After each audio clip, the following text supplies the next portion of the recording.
ourselves and we are honest with our audience. Some of you all up in here today have gone through some things that you've never wanted to talk about, that you never would wish would happen on your worst enemy. Well, we, as poets, we talk about molestation. We talk about rape. We talk about abortion.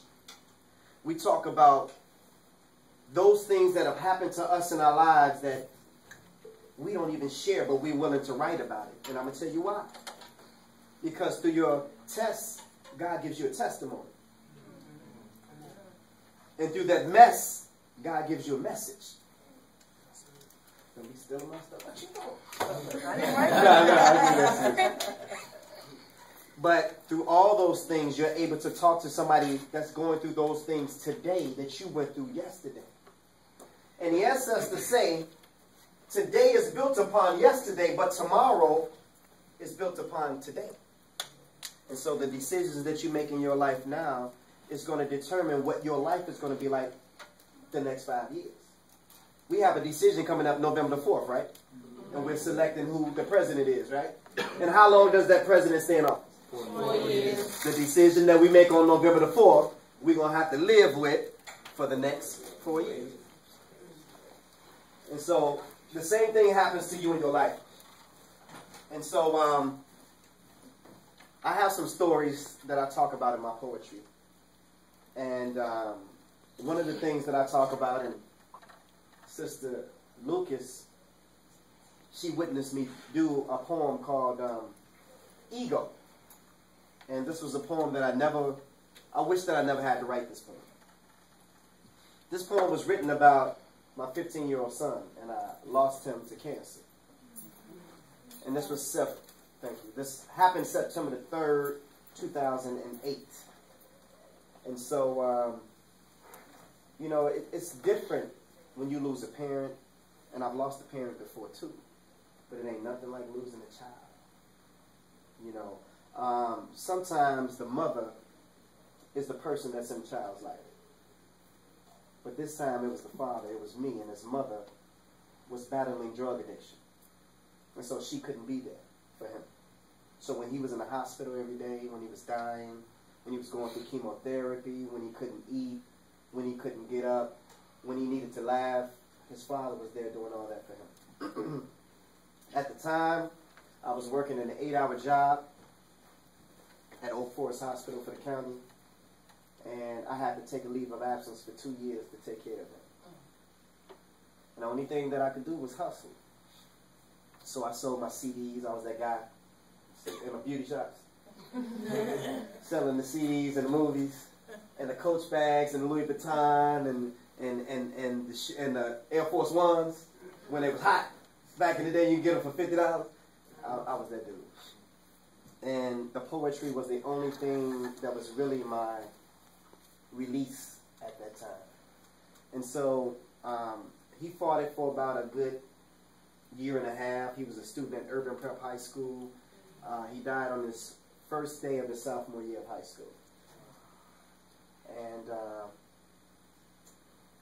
he blessed me with a peace out of that whole ordeal because I was angry. I was like, you know, God, come on, man. I was like, I'm out here doing this work. You know, I'm out here talking to people, trying to save lives. And why couldn't you take one of them dudes up standing outside the liquor store?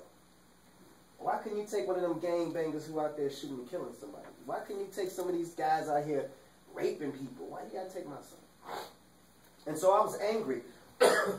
And I needed to understand the answer to my questions. And so I wrote the realest piece I ever wrote called Ego, and I'm going to share with y'all.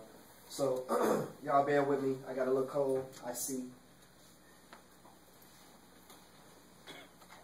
I don't hold nothing back when I'm performing, so I'm just letting y'all know. When you are naked, when you're open, when you're exposed, you become the best artist that you can ever be. But if you're afraid to show people how you really feel, if you're afraid to expose yourself, you'll never be on the level that God is intending for you to be on as an artist. Everybody say ego. Ego. This is an acronym that stands for easing God out. A God for you. Seems like you've been avoiding me or something. And I've been searching for you for years with no answer, just anticipation. And I've been going through this transformation, but every time I call on you, God, it's like I get put on hold. And they say that you hear all and that you see all, but seems like you ain't never available, God, when I call. See, Thorne, I remember it was January 91. I had just left Simeon's Martin Luther King ceremony speaking. I wasn't feeling too well that day. Little did I know that all the while, my appendix had been leaking. And where were you, God? Just what I thought, nowhere to be found. And if it wasn't for my son's mother convincing me to go to St. Bernard's that night, well, Blaq Ice wouldn't be here, Thornton Township, right now. And where were you at, God, that morning when I went to work and when I got to 123rd and Kesey, right by the cemetery, this lady ran the light. The last thing I saw, y'all, was headlights. A 3-car collision that damn near took my life, but where were you, God? And where were you at, God, when my mother was stricken with cervical cancer? She's been going to the Kingdom Hall serving him since before I was born, and we both called on you, and you still didn't answer. Come on, God, this is my mother. Tell me, is this how you treat all your sons and your daughters? And where were you at, God, that day my son died? I sat there at the University of Chicago and I watched him come back twice. You could have intervened, you could have saved his life, but where were you, God? And where were you at, God, when... Okay, my son, I've heard enough. Now I know that times for you have been rough, but son, where's your faith? Seems like you only seek my face when you need me, for I am a full-time God, my son. Do you really believe in me? Well, if so, then you would know that I am the creator of the universe. All that you see from the highest heights of heaven to what you have discovered beneath the earth. See, I am the God of Abraham, Isaac, and Jacob. I am the God of Moses, Lot, and David. I am the one who made Solomon wise. I put Noah in the ark before the waters could rise. I gave Samson the strength to destroy the Philistines with no eyes. I am that smooth stone that David slung that smote Goliath in the head. The cracks that crumbled the walls of Jericho. The same one that rose Lazarus from the dead. I am the blood of the lamb of the doorpost that kept the children of Israel safe from harm. Even the staff in Moses' right arm. And I gave it the power to split the Red Sea in half. Shall I go on? Please forgive me, Father. Y'all know what he told me? No, son. I already have. But like Jonah, you've been running from your mission. I've been trying to reach you and speak to you for years, but your ego just wouldn't let you listen. When your appendix was spreading poison through your body, I was the voice that spake through your son's mother warning you. And do you remember what you promised me, my son? Yes, Lord, I do. I promised you that if you allow me to make it through, then I would turn my life over to you. But what did you do? You continued to play. So I spoke to you again in the form of a 3-car collision, but I allowed you to walk away that day. And have you ever asked yourself the question why the accident was by a gravesite?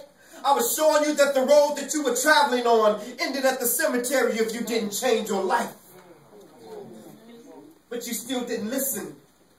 And as for your mother's cervical cancer, I am the reason why your mother's cancer is in remission. And I know your son's gone. But his body was sick, so I relieved him of his pain and I called him home. And yet and still I stayed by your side. All those moments that you felt alone, yet you still rejected my truth. If you only could have put your ego to the side and listened to all those whom I sent to you.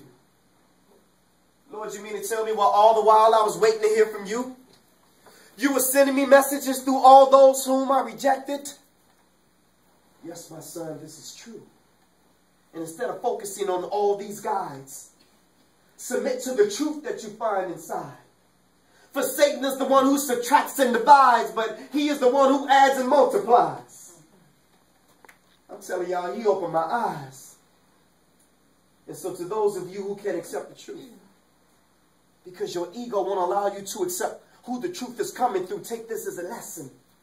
Because see, God just ain't using these preachers today, because asking some of these preachers questions is just like asking blind men for directions. But it's the truth that counts. And see, Thornton, in this case, my ego just wasn't my ego. But my ego was easing God out.